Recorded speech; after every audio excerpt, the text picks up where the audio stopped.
ಮಹಾದೇವನ ದೊಡ್ಡ ದೊಡ್ಡ ದೇವಸ್ಥಾನಗಳಿಗೆ ಹೋದಾಗ ಪ್ರಕಾರದಲ್ಲಿ ಪ್ರದಕ್ಷಿಣೆಯನ್ನು ಅರ್ಧಚಂದ್ರಾಕಾರ ಮಾಡುತ್ತೇವೆ. ಇದನ್ನು ಸೋಮಸೂತ್ರ ಎನ್ನುತ್ತಾರೆ. ಶಿವನ ಪಾಣಿಪೀಠದ ಗೋಮುಖಿ ಬಾಯಿಯಿಂದ ತೀರ್ಥ ಬೀಳುವ ಜಾಗದವರೆಗೆ ಹೋಗುತ್ತೇವೆ. ಅದನ್ನು ದಾಟಿ ಹೋಗುವುದಿಲ್ಲ, ಏಕೆಂದರೆ ಶಿವನ ಶಿರದಿಂದ ಇಳಿದು ಬಂದ ಅಭಿಷೇಕದ ತೀರ್ಥದಲ್ಲಿ ಗಂಗೆ ಹಾಗೂ ಗಣಗಳು ಇರುತ್ತಾರೆ. ಅಂತಹ ಪವಿತ್ರ ತೀರ್ಥವನ್ನು ದಾಟಬಾರದು, ಹಾಗೂ ತೀರ್ಥದಲ್ಲಿ ಶಿವನ ಸಕಾರಾತ್ಮಕ ಅಪಾರ ಶಕ್ತಿ ಇದ್ದು ಅದರ ಪ್ರಭಾವದಿಂದ ಮನುಷ್ಯನ ದೇಹದ ಮುಖ್ಯವಾದ ಶಕ್ತಿ ನಷ್ಟವಾಗುತ್ತದೆ ಎಂಬ ಕಾರಣಕ್ಕೆ ಸುತ್ತು ಪ್ರದಕ್ಷಿಣೆ ಹಾಕಬಾರದು ಎನ್ನುತ್ತಾರೆ. ಶಿವನ ದೇವಸ್ಥಾನದಲ್ಲಿ ಕೆಲವು ಆಚರಣೆಗಳನ್ನು ಕಾಣುತ್ತೇವೆ. ಆಲಯದ ಒಳಗೆ ಹೋದಾಗ ಶಿವದರ್ಶನ ಮಾಡಿ ಬರುವಾಗ ನಂದಿಯ ಕಿವಿಯ ಮೇಲ್ಭಾಗವನ್ನು ಹೆಬ್ಬೆರಳಿನಿಂದ ತೋರುಬೆರಳ ತನಕ ಹಿಡಿದು ಶಿವನನ್ನು ನೋಡುತ್ತಾ ಇಷ್ಟಾರ್ಥಗಳನ್ನು ಯಾರಿಗೂ ಕೇಳದಂತೆ ಹೇಳುತ್ತೇವೆ. ಧ್ಯಾನಾಸಕ್ತನಾದ ಶಿವನು ನಂದಿಯ ಮೂಲಕ ತಿಳಿಯುತ್ತಾನೆ ಎಂಬ ನಂಬಿಕೆಯಿದೆ. ಶಿವನ ದೇವಸ್ಥಾನದಿಂದ ವಿಭೂತಿ, ಪತ್ರೆ, ಫಲ, ಪುಷ್ಪ, ಪ್ರಸಾದ ಏನನ್ನೇ ತರುವುದಾದರೂ ಶಿವನ ಕುಟುಂಬದವನೇ ಆಗಿರುವ ಚಂಡೀಕೇಶ್ವರನ ಕಿವಿ ಬಳಿ ಜೋರಾಗಿ ಚಪ್ಪಾಳೆ ಕಟ್ಟುವ ಮೂಲಕ ತಿಳಿಸಿ ತರಬೇಕು. ಶಿವಮಂದಿರಗಳಲ್ಲಿ ಶಿವನ ಕುಟುಂಬವಾದ ಗಣಪತಿ, ಶಿವ, ಪಕ್ಕದ ಗುಡಿಯಲ್ಲಿ ಪಾರ್ವತಿ, ಹಾಗೆ ಸುಬ್ರಹ್ಮಣ್ಯ, ಈಶ್ವರನ ಎದುರಿಗೆ ನಂದಿ, ಹಾಗೆ ಭೃಂಗಿ ಮತ್ತು ಚಂಡೀಕೇಶ್ವರ ಮೂರ್ತಿಗಳಲ್ಲೂ ಇಟ್ಟಿರುತ್ತಾರೆ. ಶಿವನ ಗಣಗಳಲ್ಲಿ ನಂದಿ, ಭೃಂಗಿಯರ ಹಿನ್ನೆಲೆ ಸಾಧಾರಣ ಗೊತ್ತಿರುತ್ತದೆ. ಚಂಡೀಕೇಶ್ವರನ ಕುರಿತಾಗಿ ಒಂದು ಕಥೆಯಿದೆ. ದಕ್ಷಿಣ ಭಾರತದಲ್ಲಿ ಮಣಿಯಾರ್ ನದಿಯ ದಡದಲ್ಲಿ ಒಂದು ಅಗ್ರಹಾರವಿದ್ದು, ಅಲ್ಲಿ ಈಚ್ಛದತ್ತ ಶರ್ಮಾ ಎಂಬ ಬ್ರಾಹ್ಮಣ ವೇದ ಪಂಡಿತನಿದ್ದು ಮಕ್ಕಳಿಗೆ ವೇದಪಾಠ ಮಾಡುತ್ತಿದ್ದರು. ಚಂದೇಶನು ತಂದೆಯಂತೆ ವೇದ ಪಾರಂಗತನಾಗಿದ್ದು ಅವನ ಆರಾಧ್ಯ ದೈವ ಶಿವನ ಭಕ್ತನಾಗಿದ್ದನು. ಶಿವಧ್ಯಾನ, ಶಿವಪೂಜೆ ಮಾಡುವುದರಲ್ಲಿ ತನ್ನನ್ನು ತೊಡಗಿಸಿಕೊಂಡಿದ್ದನು. ನಿತ್ಯವೂ ಮಣಿಯಾರ್ ನದಿಯಲ್ಲಿ ಸ್ನಾನ, ದೇವತಾರಾಧನೆ ಮಾಡಿ ವೇದಾಧ್ಯಯನ ಮಾಡುತ್ತಿದ್ದ. ಅಂದು ನದಿಯಲ್ಲಿ ಸ್ನಾನ ಮಾಡಿ ನಿತ್ಯಕರ್ಮಗಳನ್ನು ಮುಗಿಸಿ ಬರುತ್ತಿರುವಾಗ ಒಬ್ಬ ಗೋಪಾಲಕ ಒಂದು ಹಸುವನ್ನು ಮನಬಂದಂತೆ ಹೊಡೆಯುತ್ತಿದ್ದ. ಇದನ್ನು ಕಂಡ ಚಂದೇಶನ ಮನಸ್ಸಿಗೆ ನೋವಾಯಿತು. ಹೇಳಿದ, ಹೇ ಗೋಪಾಲಕ, ಗೋವು ದೈವ ಸಮಾನವಾದದ್ದು. ಅದನ್ನು ಹಿಂಸಿಸುವುದು, ಹೊಡೆಯುವುದು ಸರಿಯಲ್ಲ. ನಿನಗೆ ಈ ಹಸುವನ್ನು ಸಾಕುವುದು ಕಷ್ಟವಾದರೆ ನಾನು ಅದರ ಪಾಲನೆ ಪೋಷಣೆ ಮಾಡುತ್ತೇನೆ ಎಂದು ಹೇಳಿದ. ಕೋಪದಲ್ಲಿದ್ದ ಗೋಪಾಲಕ, ಆಯಿತು, ನನ್ನ ಎಲ್ಲಾ ಗೋವುಗಳನ್ನು ನಿನಗೆ ಕೊಡುತ್ತೇನೆ. ಅದರ ಎಲ್ಲಾ ಜವಾಬ್ದಾರಿ ನಿನ್ನ ಮೇಲಿದೆ. ಆದರೆ ಅದರ ಮೇಲಿನ ಹಕ್ಕು ನನ್ನದು. ಅವುಗಳ ಹಾಲು ನನಗೆ ಸಿಗಬೇಕು ಎಂದನು. ಚಂದೇಶನು ಷರತ್ತುಗಳಿಗೆ ಸಂತೋಷದಿಂದ ಒಪ್ಪಿ ಅವನು ನದಿಯ ದಡದಲ್ಲೇ ಇದ್ದು ಗೋಪೋಷಣೆ ಮಾಡುತ್ತಾ ಜೊತೆಯಲ್ಲಿ ವೇದಾಧ್ಯಯನ ಮುಂದುವರಿಸಿದ.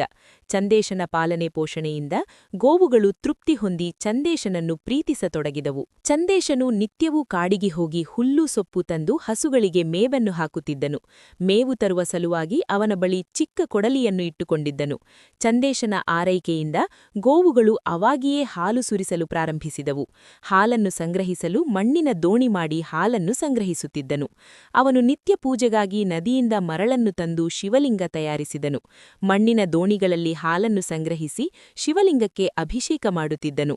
ಒಂದು ದಿನ ಅಗ್ರಹಾರದಿಂದ ಬರುತ್ತಿದ್ದ ಒಬ್ಬ ವ್ಯಕ್ತಿ ಗೋವುಗಳು ತಾವಾಗಿಯೇ ಹಾಲು ಸುರಿಸುವುದನ್ನು ಹಾಗೂ ಚಂದೇಶನು ಹಾಲನ್ನು ಸಂಗ್ರಹಿಸಿ ಶಿವಲಿಂಗಕ್ಕೆ ಅಭಿಷೇಕ ಮಾಡುವುದನ್ನು ನೋಡಿದನು.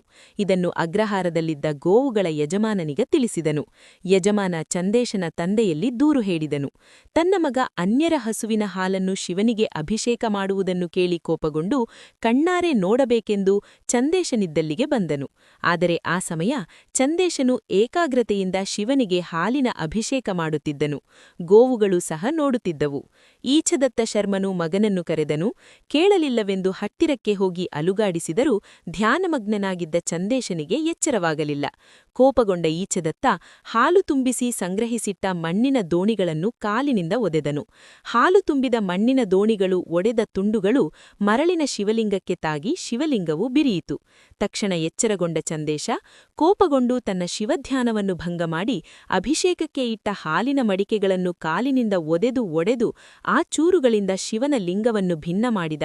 ನಿನ್ನ ಕಾಲುಗಳಿಗೆ ತಕ್ಕ ಶಾಸ್ತಿ ಮಾಡುವೆ ಎಂದು ತಂದೆಯೆನ್ನದೇ ತನ್ನ ಆರಾಧ್ಯ ದೈವ ಶಿವನ ಧ್ಯಾನಕ್ಕೆ ಅಪಚಾರ ಮಾಡಿದವನ ಕಾಲುಗಳನ್ನು ಕತ್ತರಿಸಿದ ಚಂದೇಶನ ಭಕ್ತಿಗೆ ಮೆಚ್ಚಿ ಭಿನ್ನವಾದ ಮರಳಿನ ಲಿಂಗದೊಳಗಿಂದ ಶಿವನು ಪ್ರತ್ಯಕ್ಷನಾದನು. ಸಾಮಾನ್ಯ ಮನುಷ್ಯನಾದ ಚಂದೇಶನ ಭಕ್ತಿಗೆ ಮೆಚ್ಚಿ ಶಿವನು ಚಂದೇಶನನ್ನು ತನ್ನ ಕುಟುಂಬದ ಸದಸ್ಯನೆಂದು ಗಣಪತಿ, ಸುಬ್ರಹ್ಮಣ್ಯರ ಜೊತೆ ತನ್ನ ಮಗನೆಂದು ಸ್ವೀಕರಿಸಿದನು. ಚಂದೇಶನ ಹೆಸರನ್ನು ಚಂಡೀಕೇಶ್ವರ ಎಂದು ನಾಮಕರಣ ಮಾಡಿದನು. ಶಿವನ ಅನುಗ್ರಹದಿಂದ ಈಚ್ಛದತ್ತ ಶರ್ಮನಿಗೆ ಕಾಲುಗಳು ಬಂದವು.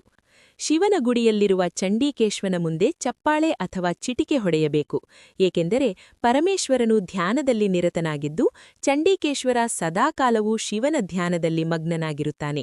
ಹಾಗೆಂದ ಮಾತ್ರಕ್ಕೆ ಅವನಿಗೆ ಗೊತ್ತಿಲ್ಲದಂತೆ ಭಕ್ತರು ಶಿವನ ಪತ್ರೆ, ಪುಷ್ಪ, ಪ್ರಸಾದ, ಭಸ್ಮ ಇಂತಹ ಯಾವುದೇ ವಸ್ತುವನ್ನು ತೆಗೆದುಕೊಂಡು ಹೋಗಬೇಕಾದರೆ ಧ್ಯಾನದಲ್ಲಿ ಮುಳುಗಿರುವ ಚಂಡೀಕೇಶ್ವರನಿಗೆ ಚಪ್ಪಾಳೆ ತಟ್ಟಿ ಎಚ್ಚರ ಮಾಡಿ ಶಿವನ ಪ್ರಸಾದಗಳನ್ನು ಅವನಿಗೆ ತೋರಿಸಿ ತೆಗೆದುಕೊಂಡು ಹೋಗುವ ಪದ್ಧತಿ ಬಂದಿದೆ. ಕೆಲವರು ಚಂಡೀಕೇಶ್ವರನಿಗೆ ಕಿವಿ ಕೇಳುವುದಿಲ್ಲ ಎಂದು ತಿಳಿದಿದ್ದಾರೆ, ಆದರೆ ಅವನು ಶಿವಧ್ಯಾನದಲ್ಲಿ ಮಗ್ನನಾಗಿರುತ್ತಾನೆ. ಧ್ಯಾನದಿಂದ ಎಚ್ಚರಗೊಳಿಸಲು ಚಪ್ಪಾಳೆ ತಟ್ಟಬೇಕು. ಸಾಮಾನ್ಯ ಮನುಷ್ಯನಾದ ಚಂದೇಶನ ಭಕ್ತಿಗೆ ಶಿವನು ಮೆಚ್ಚಿ ತನ್ನ ಮಗನಾಗಿ ಮಾಡಿಕೊಂಡನು. ಕರಚರಣ ಕೃತಂ ವಾ ವಾಕ್ಕಾಯಜಂ ಕರ್ಮಜಂ ವಾ ಶ್ರವಣನಯನಜಂ ವಾ ಮಾನಸಂ ವಾಪರಾಧಂ ನಿಹಿತಂ ಅವಿಹಿತಂ ವಾ ಸರ್ವಮೇತತ್ ಕ್ಷಮಸ್ವ ಜಯ ಜಯ ಕರುಣಾಬ್ಧೆ ಶ್ರೀ ಮಹಾದೇವ ಶಂಭೋ. ನನ್ನ ಕೈಕಾಲುಗಳ ಕ್ರಿಯೆಗಳಿಂದ, ಮಾತಿನಿಂದ, ಶರೀರದಿಂದ, ಕಣ್ಣು ಕಿವಿಗಳಿಂದ, ಮನಸ್ಸಿನಿಂದ ಅಥವಾ ಕರ್ಮಗಳಿಂದ ನಿರ್ಧರಿತ ಕೆಲಸವನ್ನು ಮಾಡುವಾಗ ಯಾವ ಪಾಪಗಳಾಗಿವೆಯೋ ಅವೆಲ್ಲವನ್ನು ಕ್ಷಮಿಸು. ಹೇ ಮಹಾದೇವ ಶಂಭೋ, ಜಯವಾಗಲಿ. ಕರುಣಾಸಾಗರನಾದ ನಿನ್ನಲ್ಲಿ ಅವೆಲ್ಲವನ್ನು ಅರ್ಪಿಸುತ್ತೇನೆ.